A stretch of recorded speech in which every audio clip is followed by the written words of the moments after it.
Deux espaces.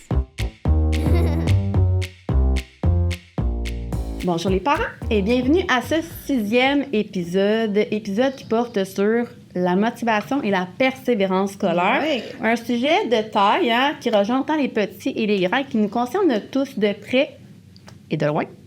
Je trouve que ça tombe à point parce qu'on est en février, puis en février, souvent, il y a une forme de fatigue qui s'installe, puis on cherche parfois notre motivation dans le quotidien.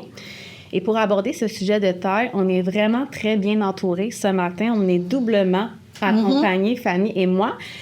On accueille Valérie Pichot dans un premier temps, qui est directrice générale du PREL. Je vais la laisser dans quelques instants expliquer qu'est-ce que le PREL. Et on est aussi accompagné de Christian Dufresne. Christian Dufresne, qui est directeur du Centre multiservice de Sainte-Thérèse et aussi membre du CA du PREL. Donc, vous avez ce lien en commun. Oui. Donc, avais-tu un mot à dire, Fanny, avant que j'aille trop loin? Ben non, moi, j'ai hâte que nos invités se présentent. Alors, Valérie, est-ce que dans un premier temps, tu aimerais nous dire, grosso modo, qu'est-ce que le PREL? Oh, le PREL.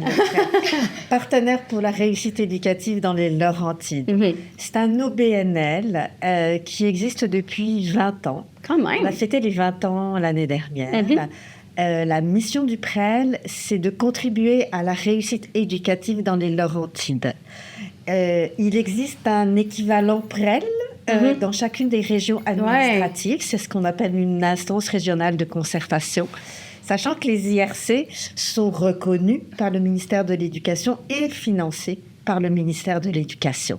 Donc, voilà grossièrement ce que c'est le PREL. Ce qu'est la bébête du PREL. OK. Qu'est-ce que ça mange en hiver? Qu'est-ce que ça mange en hiver? Quand on vient au PREL, quand on a besoin de vous, concrètement, c'est pour des outils, c'est pour... Notre rôle est un rôle de concertation et de mobilisation. C'est un peu, si vous voulez, comme si vous imaginez un mur de pierre.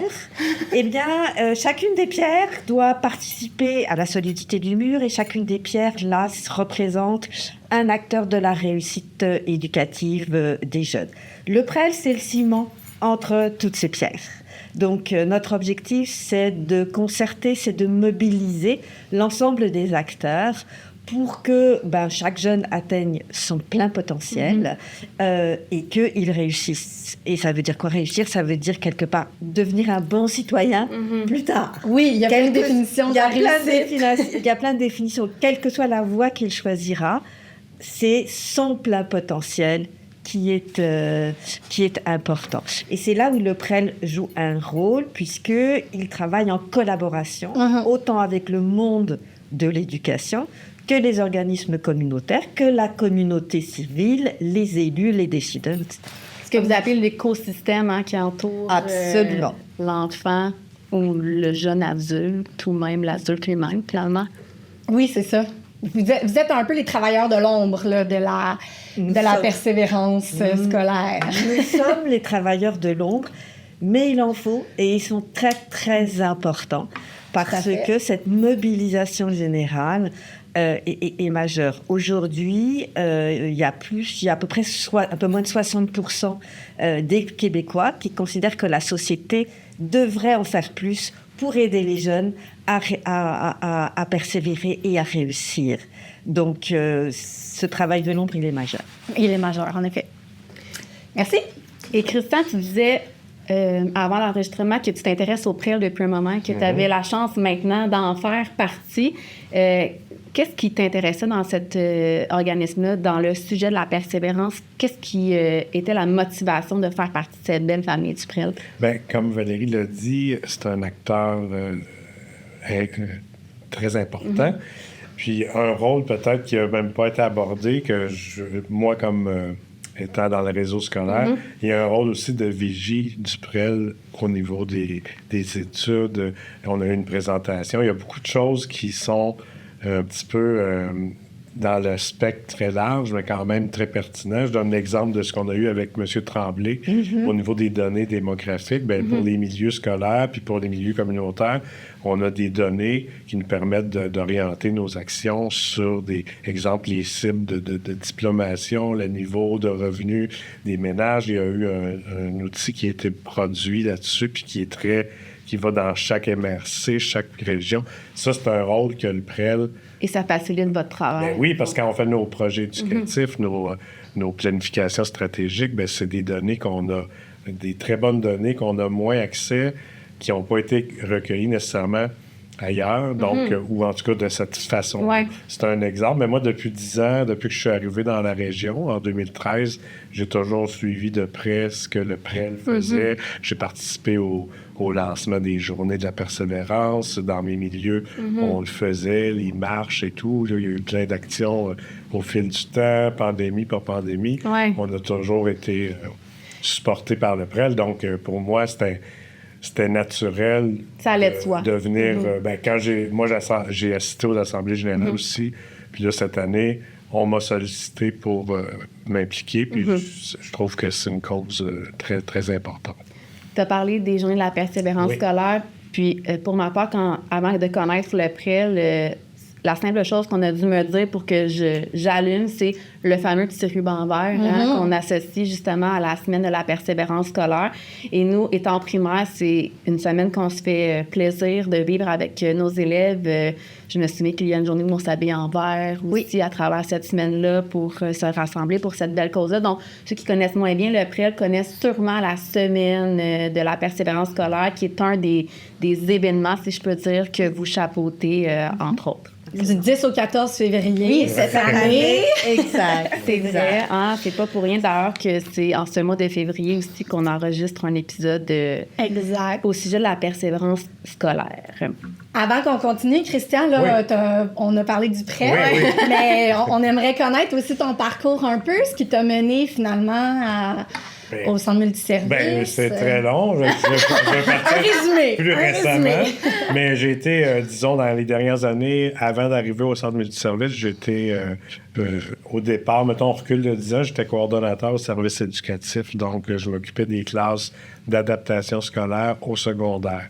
Ça, c'est une clientèle dans les classes spécialisées, entre autres ceux qui connaissent peut-être le CFR, les formations préparatoires au travail, formations métiers semi-spécialisées. Donc, on est dans une forme de persévérance scolaire parce que c'est un parcours adapté pour des élèves pour qui le cheminement traditionnel n'est pas réaliste, n'est pas atteignable.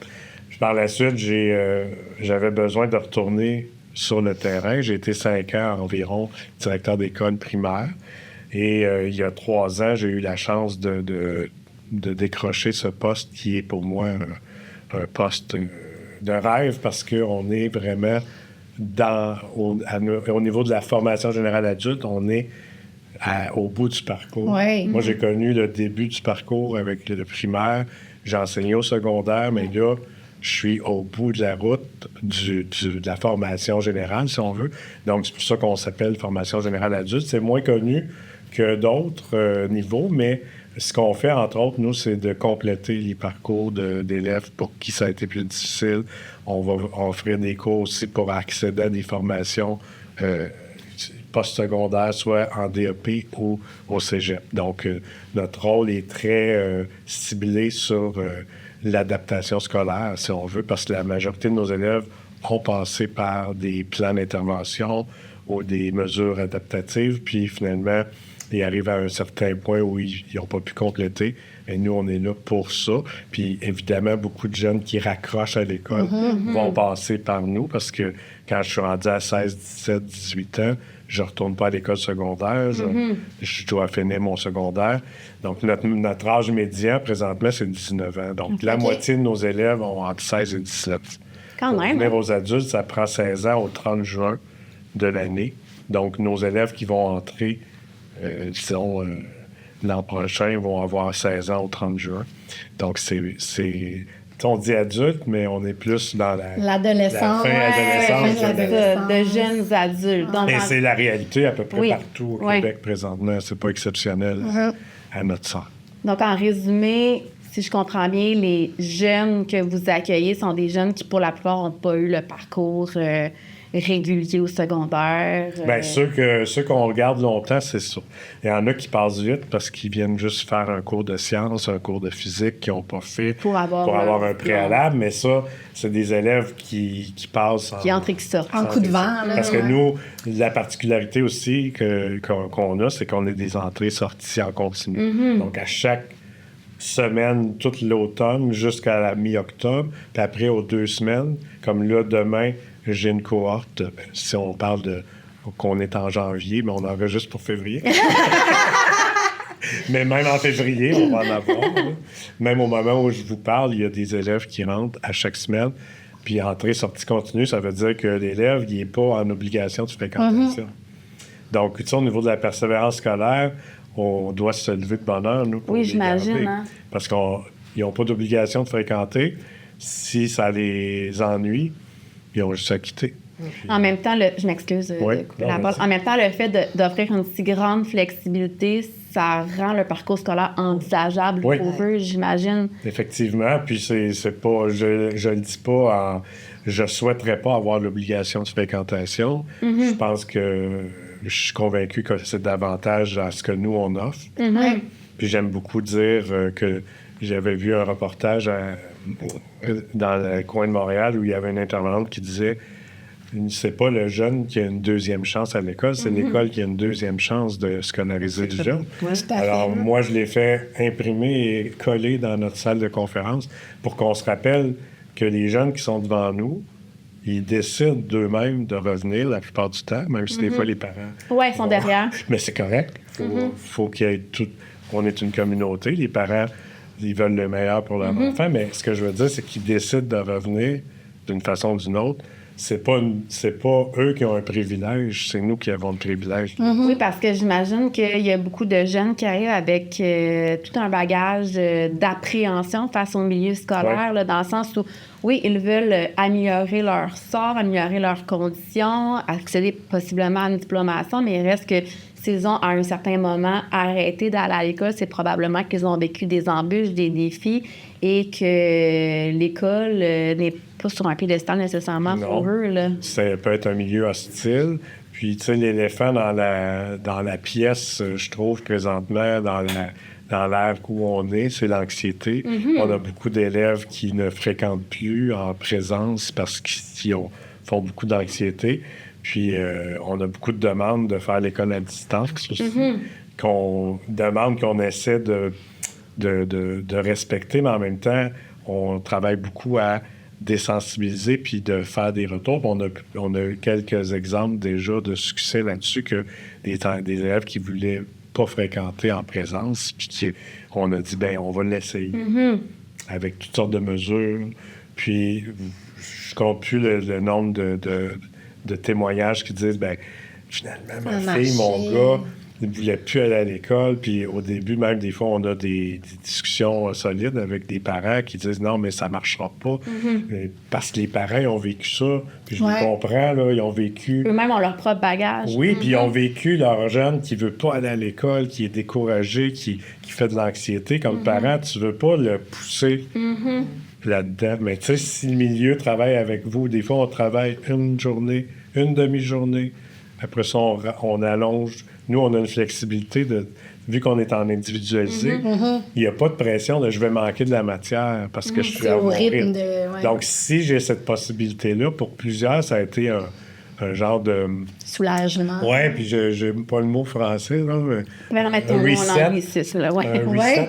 Une remise à niveau. Réinitialisation. On va l'avoir. Donc, pour plusieurs, ça a été ça. Le fait de pouvoir partir à ton rythme, revenir, avoir un accompagnement, avoir des... Tu sais, aux adultes, là, c'est pas vrai que c'est juste dans ton cahier, assis à ta place. On a maintenant une technicienne en loisirs, par exemple, qui organise des activités parascolaires. On a des TES qui sont présents, planchers, qui peuvent prendre du temps pour écouter. C'est des mesures qu'on met en place qui sont pas...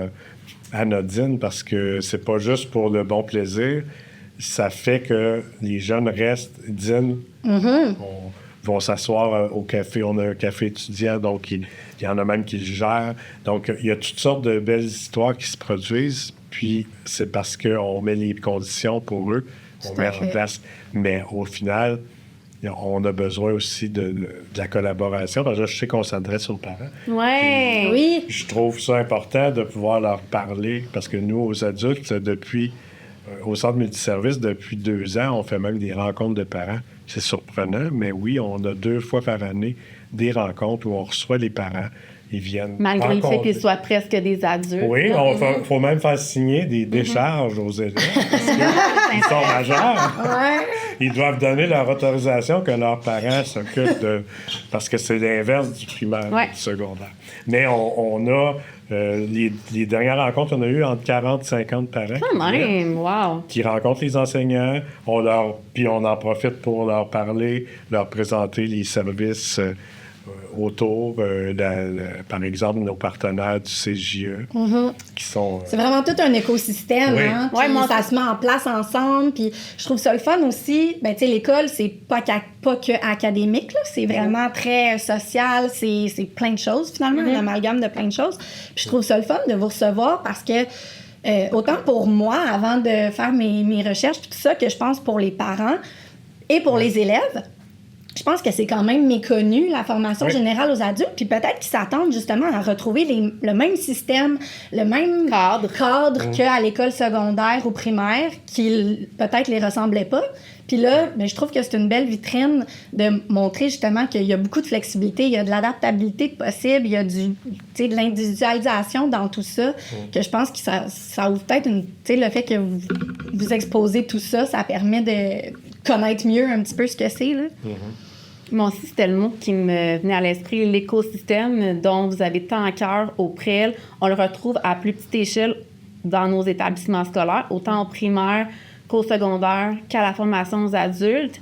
Puis il y a aussi une autre échelle, on dirait, d'écosystème qui relie l'ensemble de ces organismes-là. Est-ce que, Valérie, tu veux nous en parler un peu? On parle beaucoup des parents, mais en termes d'écosystème qui entoure l'élève, on pense à quoi? C'est l'ensemble de la communauté. C'est ça qui est très important, c'est d'arriver, et c'est l'objectif des journées de la persévérance scolaire, c'est de sensibiliser toute personne qui est dans la société sur le rôle que cette personne peut avoir auprès d'un jeune. Les parents, bien évidemment, les enseignants, bien évidemment, les intervenants communautaires, bien évidemment, mais les coachs sportifs, mais le prof d'art, mais la voisine, mais le chauffeur d'autobus, la première personne hors de la famille qui reçoit le jeune et qui symbolise l'école. Tout le monde peut avoir un rôle. Les élus, bien évidemment, parce que ce sont les décideurs. Une parole, un encouragement, une écoute, une question, montrer un intérêt, ça peut changer le parcours d'un jeune. Et je pense que c'est ça dont il faut vraiment avoir conscience. C'est l'impact que chacun de nous peut avoir. Et je pense que si on se remémore notre propre parcours, dans notre enfance, on a tous un adulte, un jour qu'on a croisé, qui nous a dit quelque chose, et ça a complètement changé notre parcours. Absolument. Sans que cet adulte se rende compte de l'impact potentiel qu'il allait avoir. C'est ça qu'on essaie de communiquer. Donc, ne nous privons pas de ce support, puisqu'il est là, il est potentiel, et les jeunes, ils en ont besoin. Absolument. Parce qu'aujourd'hui, les jeunes, ils sont en perte de sens. Pourquoi est-ce que je dois aller à l'école? Ils sont démotivés, c'est alarmant. Vous le savez très bien. Mais c'est un peu le reflet de la société actuelle. Il faut trouver un sens à ce qu'on fait. Le sens on peut les aider à trouver leur sens. Exactement, parce que ça le sens, le sens auquel on s'attend d'eux n'est pas le sens qui fait du sens pour eux. Ça fait du sens. Et ça fait beaucoup de sens. Chacun trouve son sens. Moi, je vais à l'école, j'aime aller à l'école parce que j'aime la matière, parce que j'ai envie d'avoir un diplôme, parce que j'aime bien mon enseignant, parce que j'aime bien mon ami, parce que j'aime bien ma gang, parce que j'ai des activités parascolaires. Chacun a un sens différent. Et elles sont toutes autant valables, ces Oui, sources puis de motivation-là. le sens, il ne faut pas s'arrêter au premier degré. Moi, je suis un enseignant de musique de formation. J'ai fait 12 ans comme prof de musique primaire, secondaire. Puis c'est arrivé, je ne sais plus combien de fois que les élèves me disent « Ouais, mais ça donne rien, la musique. » Puis je disais « T'as bien raison. » Puis c'est ça qui est beau. Oui. Parce que tu es en train d'apprendre à apprendre. Donc, si tu apprends à apprendre, parce que là, vous enseignez au primaire, Ouais, je crois. exact. J'arrive d'un colloque vendredi dernier. J'étais un peu pris dans le temps. J'arrive d'un colloque. Je suis allé à un colloque sur l'intelligence artificielle. Puis, tu sais, vous n'êtes pas sans savoir qu'il y a probablement 90% de vos élèves, le métier qu'ils vont exercer n'existe même pas présentement. Ouais. Donc, devant ça, c'est sûr que comme parent aussi, ça peut être un petit peu déstabilisant. Il faut que je réponde à mon enfant, il faut aller à l'école. Ouais, mais mon métier que je vais faire n'existe pas. Donc, quoi? Ben c'est justement. Vu qu'il n'existe pas, il faut que tu sois prêt à apprendre. Puis, dans le monde où on s'en va, c'est pas moins de qualifications que ça va prendre, c'est plus de qualifications. Ça, c'est un fait. On peut pas le nier. On le voit déjà, l'impact. Les métiers les moins bien formés, c'est ceux qui disparaissent le plus vite. Ceux qui... Tu sais, je vais donner un exemple personnel. J'ai un fils qui étudie en multimédia. Il a fait une technique au cégep en multimédia. Puis là, je veux pas alarmer personne. Mais lui, au bout de sa technique, j'ai dit, qu'est-ce que tu fais? Tu pourrais aller travailler. Il dit, en 3 ans, j'ai vu l'intelligence artificielle arriver dans mon domaine. Ce que ça prenait 3 jours il y a 3 ans, ça prend 30 minutes aujourd'hui. Il dit, j'ai comme vraiment l'impression que mon métier va disparaître avant longtemps. Donc, je m'inscris à l'ETS et je fais un bac en ingénierie informatique. Ça ne veut pas dire que tout le monde doit aller à l'université parce que c'est un discours qu'on veut éviter. Ce que je veux dire à travers ça, c'est que la réalité évolue très, très rapidement. C'est rare dans l'histoire qu'on peut dire, il y a 3 ans, ça prenait 3 jours, puis maintenant, ça en prend 30 minutes, 30 secondes même, parfois. On risque tous d'être amenés à se renouveler. On risque tous de devoir recommencer à apprendre. Donc, pourquoi pas apprendre maintenant? C'est majeur. Oui. Ouais. C'est une certitude. Et je pense que cette notion de continuer à apprendre, elle a toujours existé. Oui. Sauf qu'aujourd'hui, elle est visée pour tout le monde. C'est-à-dire qu'avant, on entrait, on avait un métier, puis on continuait, on avait de la formation continue. On faisait de la formation continue, on se mettait un peu à jour. C'était un métier pour la vie. C'était un métier pour la vie. Mais c'était pas la même vitesse. Et c'était pas la même vitesse. Aujourd'hui, ça va de plus en plus vite. Et les jeunes vont changer non seulement d'entreprise, mais de métier. Ils vont changer 4, 5, 6 fois de métier au cours de leur vie professionnelle.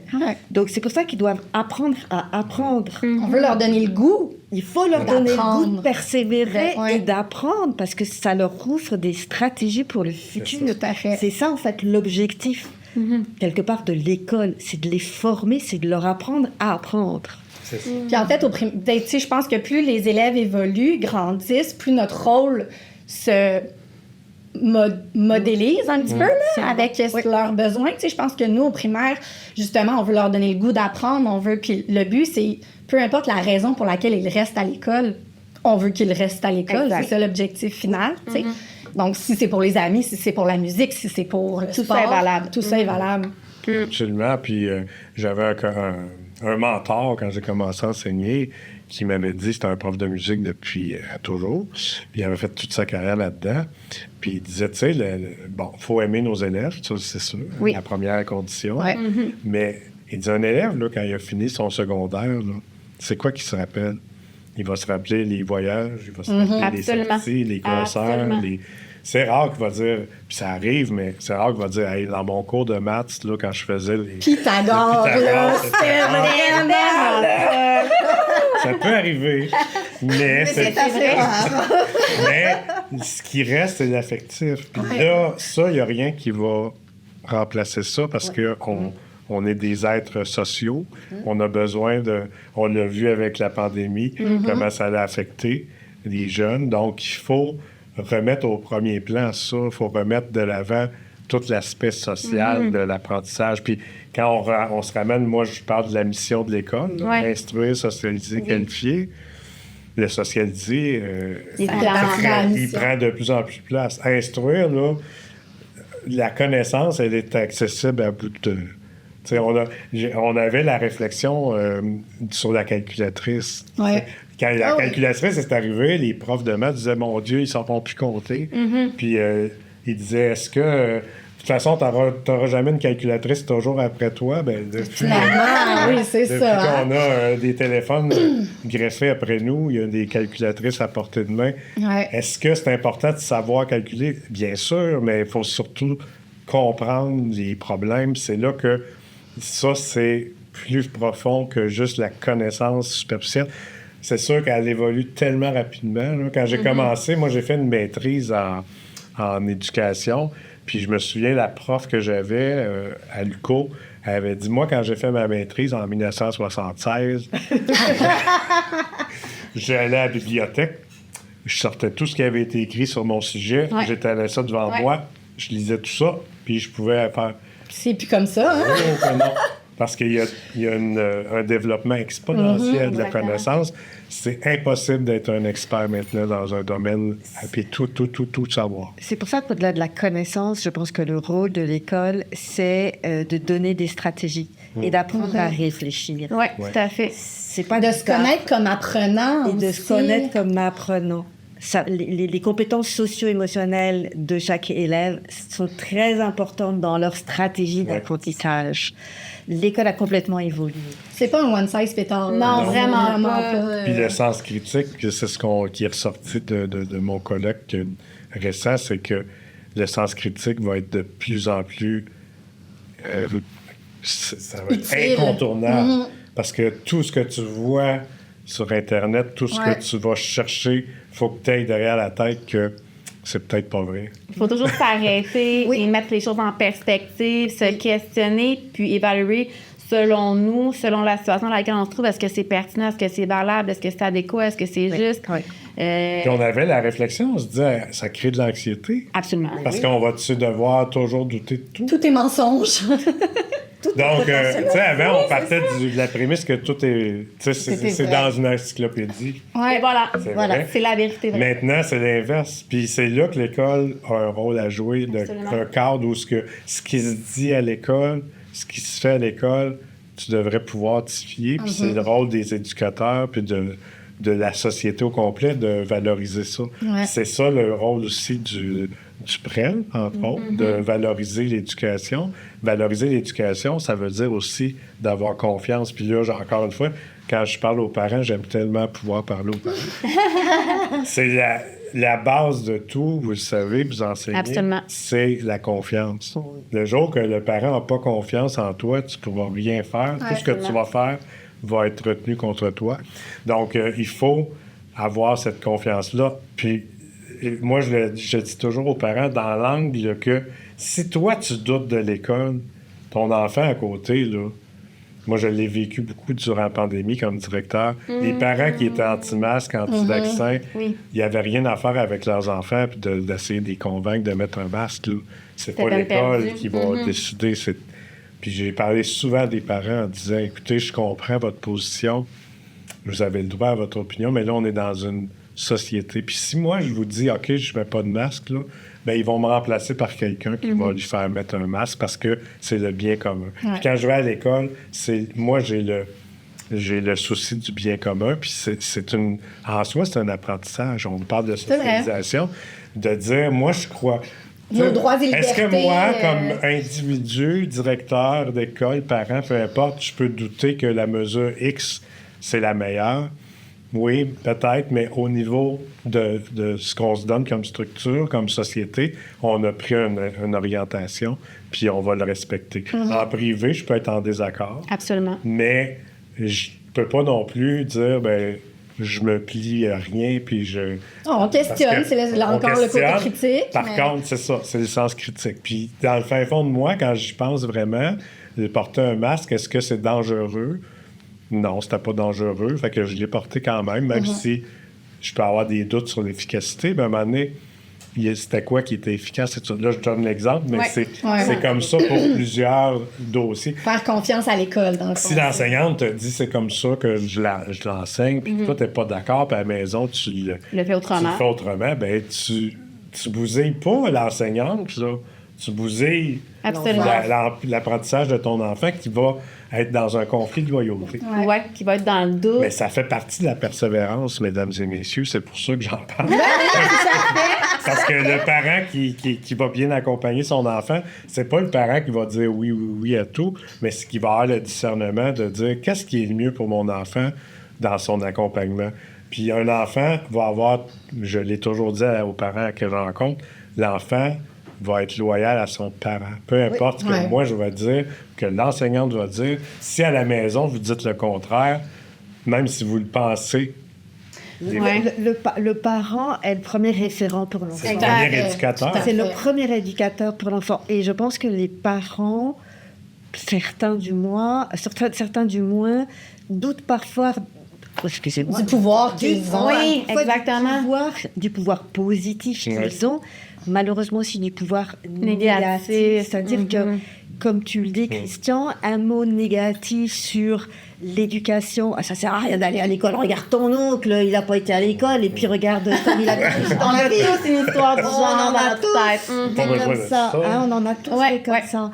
Mais ça marque énormément un enfant. Parce que, comme vous le disiez tout à l'heure, c'est vraiment, d'abord et avant tout, l'enfant, il va être loyal envers son parent. Puis nous, comme enseignants, on est convaincus que d'abord et avant tout, avant même de pouvoir faire apprendre quoi que ce soit à nos élèves, il faut tisser un lien, il faut développer la confiance, et on aura beau travailler super fort pour tisser ce lien-là, si en contrepartie, le parent ne collabore pas avec nous, si le parent ne nous supporte pas, que ce soit dans ses gestes, dans ses paroles, on va travailler, entre guillemets, dans le beurre. Puis même des fois, sans geste, sans parole, l'enfant le ressent. Ouais, c'est vrai. Le non-verbal est très important. Il n'y a pas que les mots. Non. Hein, Je voulais revenir un petit peu sur ce que vous disiez tout à l'heure, tu sais, avec les journées de la persévérance scolaire. Un des rôles, c'est de sensibiliser et de mobiliser aussi, de se mettre en action pour la cause. Puis vous parliez des impacts, des mots qu'on a de façon anodine, puis vous en parliez positivement, mais justement, on peut avoir un impact parfois sans s'en rendre compte, mais dans l'autre sens aussi, tu sais, de façon enlever l'intérêt, enlever le goût, sans s'en rendre compte à un enfant. Fait que, tu sais, je pense que ça sert à ça aussi, les journées de la persévérance, de juste s'arrêter, conscientiser, réfléchir, s'arrêter, prendre conscience de l'ampleur du pouvoir qu'on a comme adulte dans cet écosystème. Et j'irais même jusqu'à dire que ça nous permet d'encourager les pairs, les camarades à souligner les réussites des autres. Moi, je trouve que la semaine de la persévérance scolaire, ça permet beaucoup ça. On dirait que nous, par défaut, entre guillemets, on est habitué de souligner les réussites, de féliciter, de dire bravo, mais c'est moins naturel parfois pour certains enfants de le faire pour leur père. Puis ça, je trouve que c'est tellement riche, tellement puissant. C'est très important, effectivement, que ce soit un mouvement collectif. Vous le faites, vous, dans les enseignants, c'est naturel dans votre métier. La plupart des parents le font aussi, soyons clairs. La société en général aussi. Mais je pense qu'un mot négatif peut être plus destructeur qu'un mot positif peut l'être. Donc il faut vraiment qu'il y ait une balance par rapport à ça. Et c'est tout un chacun qui doit être félicité. Et on doit être félicité non pas par rapport aux résultats, mais par rapport au processus. Absolument. C'est ça qui est très, très, très important. C'est ça la persévérance. C'est ça la persévérance. C'est pas le résultat qui compte. Ce qui compte, c'est l'effort qu'on y a mis. Je lisais hier un article là-dessus, et c'est effectivement ça, de dire à un enfant, ton travail il est parfait. En fait, c'est pas une bonne stratégie parce que on lui donne quelque part, on lui inculque la notion de ça doit être l'objectif, de l'objectif, de l'anxiété de performance, du résultat. En revanche, de lui dire tu as fait un effort incroyable pour arriver à ça, bravo pour le chemin. Là, l'enfant va prendre conscience. Il va prendre confiance en lui. Et il va être fixé après beaucoup plus sur le processus, sur l'effort, plutôt que sur le résultat. Oui, parce qu'on parlait de confiance envers les autres, mais la confiance envers soi, c'est probablement le plus grand moteur vers la persévérance. C'est exactement ça. Motivation intrinsèque, motivation extrinsèque. On sait que la motivation intrinsèque qui vient de l'individu est beaucoup plus forte que la motivation extrinsèque. La extrinsèque est nécessaire, bien évidemment, mais d'abord et avant tout, elle est là pour que la motivation intrinsèque, celle qui vient de l'enfant ou du jeune lui-même, puisse prendre la place de la motivation extrinsèque. Et est-ce que vous pensez que le fait de souligner les réussites, c'est une façon de développer les compétences socio-émotionnelles dont on parlait précédemment? J'en suis convaincue. Ouais. J'en suis convaincue que le développement des compétences socio-émotionnelles passe aussi par du feedback. Excusez-moi. Oh non, on m'accepte. La rétroaction. Merci, Christian. On s'est redonné. De la rétroaction positive sur les efforts qui sont réalisés, sur les progrès qui sont réalisés. Il faut que le jeune, il ait confiance en lui. S'il n'a pas confiance, il n'osera pas faire un effort supplémentaire. Et puis, il faut qu'il ait aussi non seulement confiance, mais conscience qu'il a la capacité de. Donc, ça, c'est très important. C'est à la fois le mettre dans des situations dans lesquelles il va pouvoir réussir, puis souligner l'effort qu'il a fait.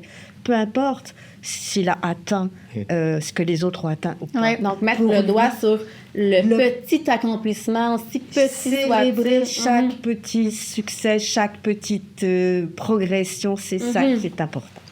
Je le vois, je nous écoute discuter, puis avec mon expérience, puis tout ça, puis ce que je vois, puis ce que je trouve beau, c'est que c'est vraiment tout un changement de société qui s'opère aussi, parce que fut un temps, c'était vraiment l'objectif qui était... oui, nous, on a évolué qui était... Puis, là, on commence à prendre conscience de l'importance du socio-affectif, on commence à prendre conscience de l'importance du chemin, puis tout ça, puis je trouve que ça parle sur notre société, puis aussi aux besoins de ce que les jeunes ont, parce qu'eux aussi, ils changent, puis nos cohortes, on le voit, là, de cohorte en cohorte, ça change, les besoins changent, puis ça vient rejoindre, justement, nos jeunes qui passent dans nos écoles. Mais c'est bizarre, parce que quelque part, si on te dit, demain, tu dois aller grimper l'Everest, qu'est-ce que tu vas dire? Impossible. Bon, moi, j'arriverai jamais. Je manque déjà d'air. J'essaierai même pas, probablement. Là. Voilà. Donc, envie de faire un effort? Certainement pas. C'est en revanche, on te dit, demain, on va sortir, puis on va aller faire une marche ensemble, puis on va avoir du plaisir. La zone proximale de développement. Voilà, c'est ça, exactement. C'est ça. Donc, c'est des petits pas, c'est les petits pas qui se comptent. Toi, Christian, j'imagine que tu en accueilles souvent des élèves qui n'ont pas un très haut niveau de confiance, avec un parcours qui a été souvent entrecoupé, puis qui a été probablement parsemé d'embûches, de défis. De ton point de vue, de ton expérience, qu'est-ce qui les raccroche? Qu'est-ce qui fait en sorte qu'ils développent finalement peu à peu de la confiance? C'est de s'intéresser à eux comme individus, pas comme apprenant qui vient s'asseoir avec le cahier 2102, mais comme individu. Puis j'en parlais un petit peu avant qu'on enregistre, mais moi, j'ai fait l'expérience cette année d'appeler une bonne partie. On avait 90 élèves environ qui n'étaient pas diplômés puis qui ne se sont pas réinscrits. Fait que j'ai pris les 90, j'ai envoyé un sondage, puis j'ai dit est-ce que vous seriez intéressé à ce qu'on vous rappelle pour en discuter? Puis il y en a quand même je dirais une vingtaine qui ont dit oui, puis j'ai pris la peine d'appeler. Puis étonnamment ou pas étonnamment, ce qui ressortait, c'était ça. Ils n'ont pas lâché parce qu'il y avait de la difficulté, ils ont lâché parce qu'ils ne sentaient pas qu'il y avait quelqu'un autour d'eux qui croyait ou qui s'intéressait à eux. Il y a un jeune homme qui me dit, moi, j'allais à l'école, puis des fois, je manquais parce que X raisons, je me souviens plus, c'était des raisons très valables. Mais quand je reviens, on me reproche d'avoir manqué. Au lieu de demander. Pas pourquoi. Oui, puis ni pourquoi, ni on te dit pas, c'est bien, aujourd'hui, t'es là. Oui, c'est ça. En plus. Donc, il a fini par redécrocher à cause de ça. Donc, faut pas négliger l'impact qu'on a de s'intéresser à l'autre personne. On est tous des humains à la base. Ouais. Hein. Tu sais, rentrer à quelque part que vous êtes... Moi, c'est ça que j'essaie de transmettre à mes équipes. C'est quand vous arrivez, là, vous, ça fait 15 ans, 18 ans que vous êtes enseignant dans cette classe-là, dans cette école-là. Un jeune qui arrive demain, il n'a jamais mis pied. Il n'a pas le même confort. C'est pas acquis qu'il va se sentir bien. Et ça lui a peut-être demandé énormément de courage de se rendre là. Donc, déjà, depuis cette année, là, je vais donner un exemple de ce qu'on fait concrètement, là, mais qui peut être fait n'importe où, entre autres, en fait. Nous, nos accueils, avant, se faisaient dans une classe avec les bureaux. Puis, voici comment ça se passe, voici les règlements. Logiquement, c'est comme ça qu'on accueille les jeunes. Ouais. Puis là, on a fait des petits groupes de discussion avec des jeunes, puis on s'est rendu compte que c'était un peu recréer ce qu'ils avaient connu. Oui, tout à fait. Donc, pour certains, ça déclenchait l'anxiété et tout ça. Fait que maintenant, on fait l'accueil au café étudiant dans des divans. Tout le monde est assis. Tu veux-tu un café? Veux-tu un ci, un ça? On jase. Pourquoi tu reviens à l'école? On incite la discussion avant même de dire... Voici nos règlements, comment ça fonctionne, combien d'heures que ça prend pour faire telle matière. On s'intéresse à l'humain. Donc, puis les jeunes en reparlent déjà, tu sais. Puis ils créent des liens entre eux. Valérie aussi, elle revient à l'école. Puis ils vont pouvoir s'encourager après. Ouais. Donc, selon moi, c'est peut-être une meilleure façon. Puis ça donne déjà, on constate, nous, un résultat. On a commencé ça en septembre, puis déjà, on constate un moins grand décrochage. Je peux pas dire que c'est attribuable juste à ça. Il y a plein de facteurs qui rentrent en ligne de compte. On rentre dans une période économique plus difficile. Malheureusement pour eux, puis heureusement pour nous, je vais dire, ça incite à revenir à l'école. Quand tu as moins accès au marché du travail facilement, tu te questionnes plus. Puis je trouve que à long terme, c'est une bonne chose pour les jeunes parce que si tu rentres sur le marché du travail rapidement avec un salaire ou des conditions difficiles, puis que tu perds ton emploi 10 ans plus tard, on voyait ça souvent. Là, c'est plus difficile le retour aux études. Là, on voit, comme je vous ai dit, l'âge médian, 19 ans. Ça fait pas longtemps que j'étais au secondaire. Donc, c'est ça. Mais selon moi, c'est ça qui c'est de s'intéresser à la personne parce qu'ils reviennent pour une raison. Tout le monde a un rêve, tout le monde a un... Puis c'est la motivation. Il y a personne qui dit « Je vais aller à la formation générale des adultes. » Pourquoi? Parce que... Pour occuper mon temps. Il y a toujours un après. Ouais. Nous, on est un carrefour entre le secondaire puis les études postsecondaires. On a même des jeunes qui sortent déjà au cégep qui viennent. La formation professionnelle aussi, il y en a qui se dirigent vers... exactement. Qui est de plus en plus intéressante aussi, je dirais. Valorisée aussi, je pense. J'en profite parce que je parle aux parents. Oui, allons-y. Mais la formation professionnelle, c'est plus ce qu'on a connu dans les années 80. Fait que j'invite les parents à vraiment s'y attarder. Puis justement, le 19 février, si je ne me trompe pas, il y a des portes ouvertes au CFNT. Donc, si ce n'est pas déjà passé... Ça devrait être dans les bonnes dates, normalement. C'est une soirée vraiment sur les programmes FP de notre CS. Bien, c'est ouvert à tous les... Si vous habitez dans le nord, dans le sud, les programmes de formation professionnelle ne sont pas limités à un territoire. Il y en a vraiment plus aussi. Ouais. Ils sont axés, ils ont été renouvelés beaucoup. On a des programmes comme récupération des déchets médicaux. Ça n'existait pas avant, là, ça. Donc, mais c'est une nécessité. Il y a des programmes comme ça qui sont apparus dans les dernières années. Puis, ça ouvre la porte à des carrières intéressantes. Puis, il y a des... C'est pas, comme on a dit en début, hein, on va pas faire un métier toute notre vie. J'ai déjà vu dans le passé des histoires où le jeune a fait un DEP. Après ça, tellement passionné qu'il a décidé d'aller se former plus loin, puis on ne sait pas où ça mène. C'est pas le but d'aller non plus à l'université, je le répète. C'est de trouver c'est quoi que toi tu veux faire. Dans quoi tu es confortable. Puis la formation professionnelle, si je l'élimine d'emblée, parce que je dis mon enfant, c'est pas vrai qu'il va faire ça, il va aller au cégep ou à l'université. Ouais, c'est ça. J'ai combien de jeunes qui nous reviennent, vous en parlez au centre FP, là, combien de jeunes qui ont été au cégep. Ils ont été voir 2-3 ailleurs, ans, ça leur convenait ça pas. leur convenait pas. Puis le jour qu'ils ont décidé de vraiment s'écouter, s'épanouir en formation professionnelle, on a eu l'an dernier une championne mondiale en dessin de bâtiment dans notre CS. Wow! Mais il y a des saviez-vous ça, qu'il y a des olympiades de formation professionnelle?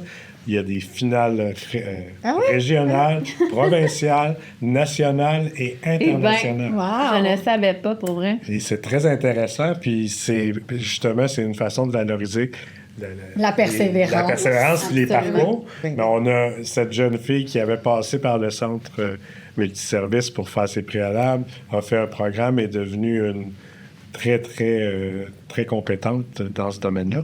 Puis c'est rendu, je crois, c'était en Saskatchewan l'an dernier pour la finale nationale. Puis on a même quelqu'un dans la région qui est allé à Lyon, Wow. finale mondiale en mécanique automobile. Est-ce que vous avez l'impression qu'on est en train de réaliser qu'il n'y a plus vraiment de parcours typique? Il y aura toujours un passage comme plus régulier, si je peux dire, mais... Les gens sont plus à l'écoute, je pense, d'eux-mêmes, puis de... Ou on est en transition Je pense qu'on est en transition. Ouais. Je pense qu'il y a encore du travail à faire pour déconstruire que le modèle, c'est cégep, université. Et même finir son secondaire en 5 ans. Voilà, et même finir son secondaire en 5 ans, et faire son cégep en temps d'année, et faire son bac en temps d'année.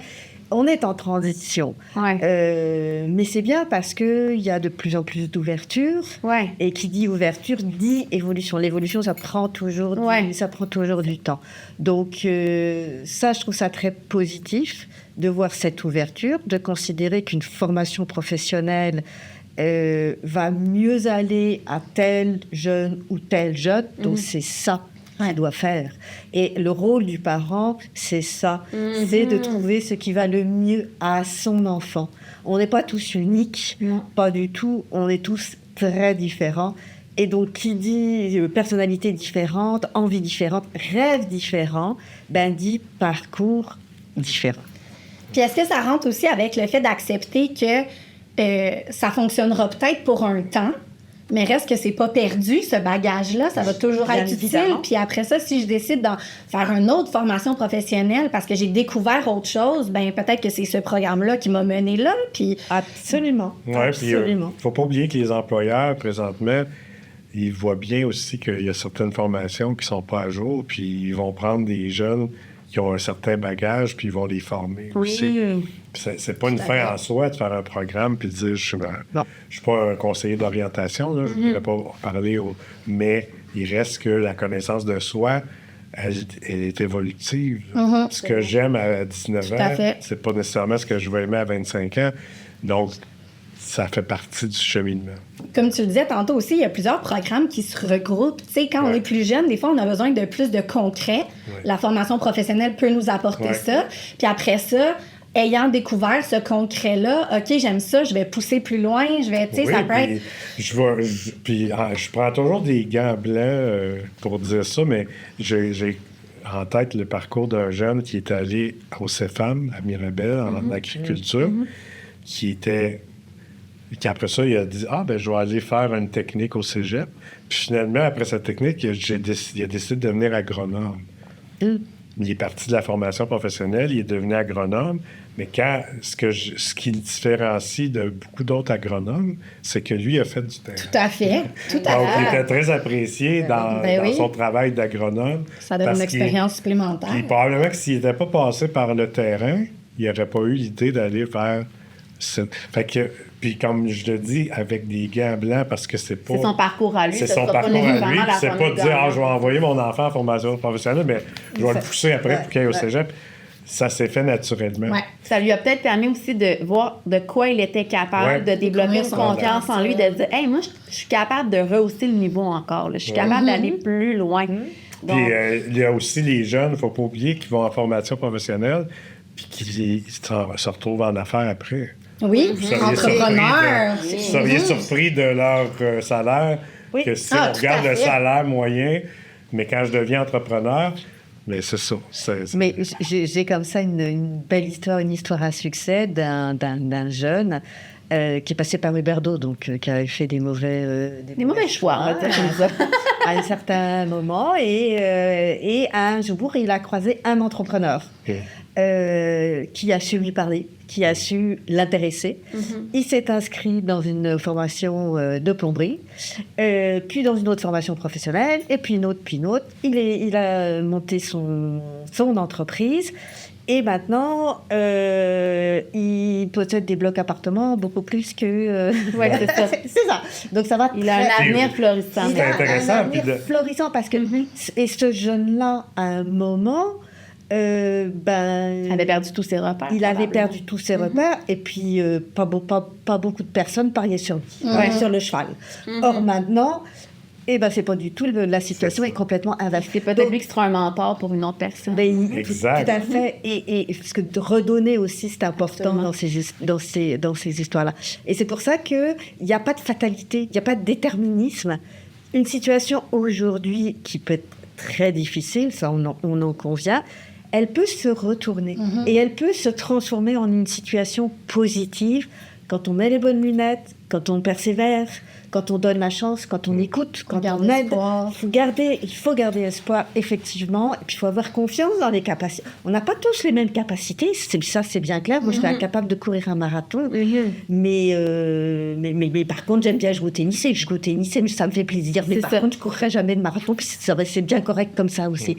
C'est ça, en fait, le rôle du parent. C'est d'arriver à aider son jeune à ce qu'il se connaisse et à ce qu'il se trouve. Même si on sait que l'adolescence est difficile, on y est tous passés, on s'y attend, on est perdu, tout ça on sait. Mais il faut pas le lâcher prise. Absolument. Rester à la recherche de la petite étincelle. C'est l'étincelle. Puis tantôt, je reviendrai sur l'écosystème. On n'a pas vraiment parlé de ça, mais les entrepreneurs font partie beaucoup. Il y a le programme entrepreneuriat dans les écoles, où il y a des jeunes qui se découvrent un côté entrepreneur aussi. Il y a des entrepreneurs qui viennent parler aux jeunes, puis ça peut donner des rencontres comme ça. Là, c'est des mentors intéressants. Puis des fois dans la vie, d'avoir rencontré un entrepreneur, ça peut changer une vie aussi. Ça peut faire partie des rencontres marquantes. Tu sais, quand on dit que c'est un écosystème, il y a à peu près personne qui n'est pas concerné. Absolument. Puis moi, quand j'étais enseignant, j'aimais penser que je faisais le métier le plus important au monde parce que même les médecins ont besoin d'aller à l'école. Donc, des fois, je me levais le matin, je me disais, moi, j'enseigne la musique, mais je prépare... Les médecins de demain. Ouais. Il y avait une belle pub pendant les fêtes là, où l'enseignante prenait les présences, puis au lieu d'être des enfants, c'était tout. Oui, j'ai vu. C'est ça pareil.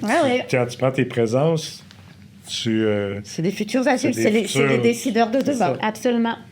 Puis on a la responsabilité de les amener vers ça. C'est grâce au travail du réseau scolaire et de la communauté.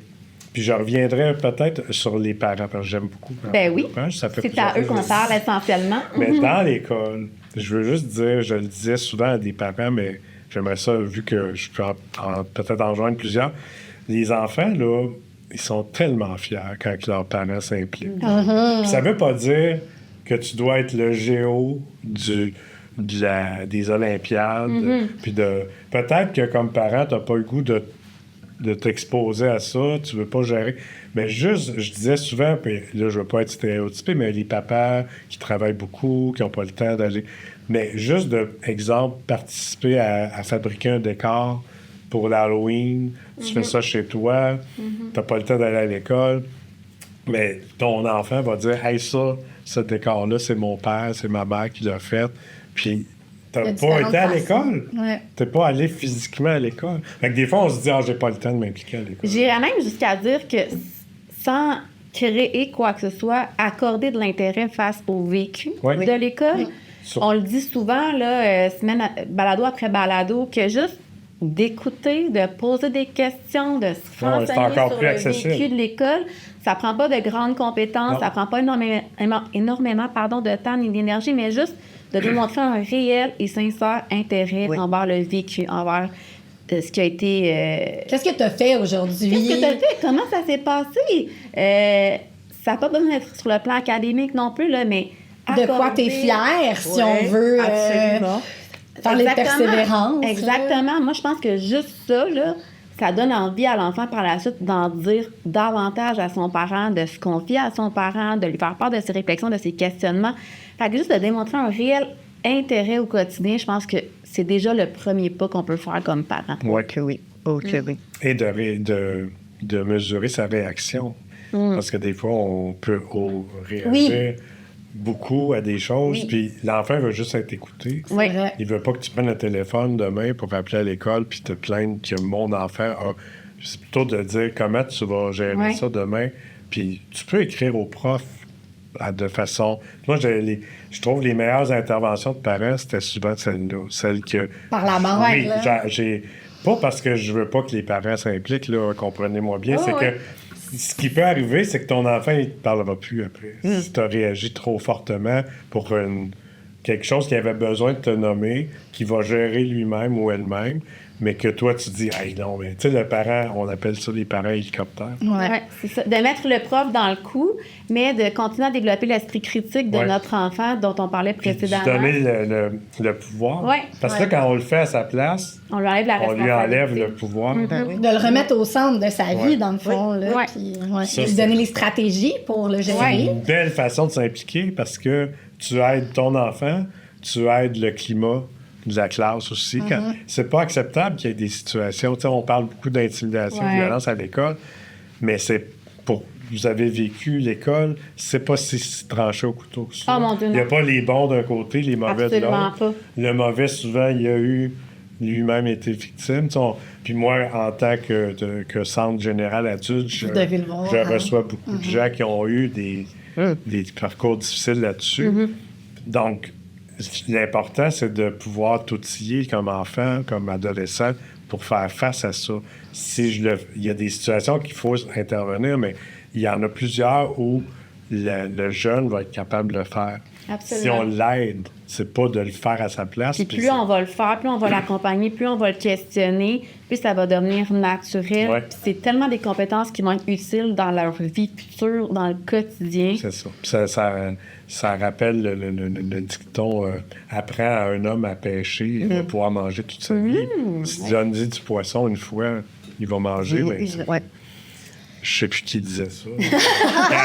Sûrement un grand philosophe.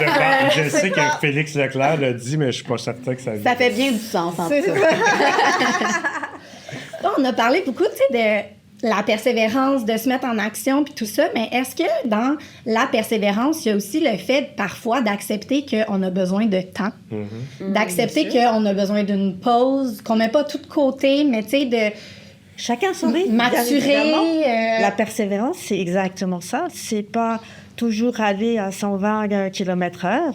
C'est de savoir aller à son rythme et le bon rythme pour soi par rapport au rêve qu'on a. C'est tout à fait. Il y a des fois, on le dit, le cerveau, c'est la même chose. Le cerveau, il a besoin de se reposer pour pouvoir être plus en forme le lendemain.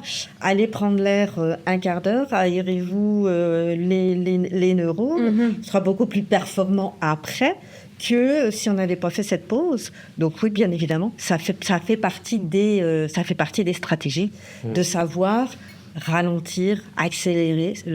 C'est pas linéaire. Rien n'est linéaire. Absolument. Puis aux adultes, on a un cours, le cours d'entrée s'appelle Engagement vers la réussite, EVR. Donc, le premier cours qu'ils font, c'est ça. Puis, ça arrive parce que nous, après 5 jours d'absence, ton dossier est désactivé. OK. Tu peux pas rester inscrit à l'école puis pas te présenter. Donc, on a tout un système de suivi assez serré après 2 jours, après 3 jours, après 4 jours, pour éviter la désactivation. Parce qu'un coup que tu es désactivé, il faut que tu te réinscris. Puis, il y a peut-être plus de place, ça va du là. On commence à manquer de place, d'ailleurs, parce qu'il y a une demande plus forte. Puis, dans le VR qu'on appelle, quand l'élève arrive à 3-4 jours, c'est comme un drapeau. Là. Puis, on a une espèce d'atelier de réflexion réflectif qu'on fait faire aux jeunes, puis qui, justement, est-ce que c'est le bon moment de revenir aux études?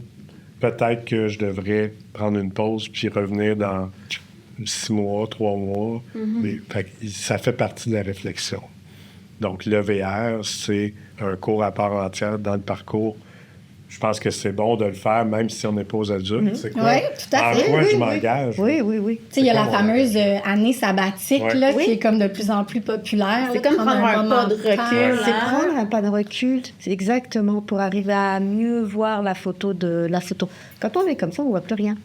On le sait. Donc, chacun de nous l'a déjà vécu. Je veux dire, la nuit porte conseil si on est dans des grandes phrases. Dans les dictons. Allons-y. Le temps file et déjà, il va falloir conclure. Si vous aviez un conseil à donner à un jeune qui se questionne sur son cheminement scolaire, qui est peut-être dans un creux de motivation, qu'est-ce que vous auriez envie de lui dire? J'aurais envie de lui dire, perds pas confiance. Rien n'est le chemin n'est pas linéaire. Malheureusement, c'est pas facile. Et puis, n'oublie pas qu'il y a des gens autour de toi qui peuvent t'aider. Donc, si tu as besoin d'aide, demande de l'aide. Ouais. Tu trouveras forcément une personne qui va te tendre la main, qui va t'apporter quelque chose, Reste ouvert, reste curieux, baisse pas les bras. C'est ça, je te dirais. Moi, je dirais, c'est encore une citation. On y va fort. Quand on se compare, on peut se consoler, mais on peut aussi trouver que notre parcours, il est pas... Fait que je dirais, ne te compare pas aux autres, parce que ton parcours, il est à toi. Il y a personne qui peut dire qu'il y a le parcours que toi, tu vas avoir. Puis ça se peut que dans ton parcours, il faut que tu prennes un pas de recul. Peut-être que l'autre a couru un sprint, puis il va être essoufflé, puis toi, tu vas arriver dans un marathon, puis tu vas aller plus loin.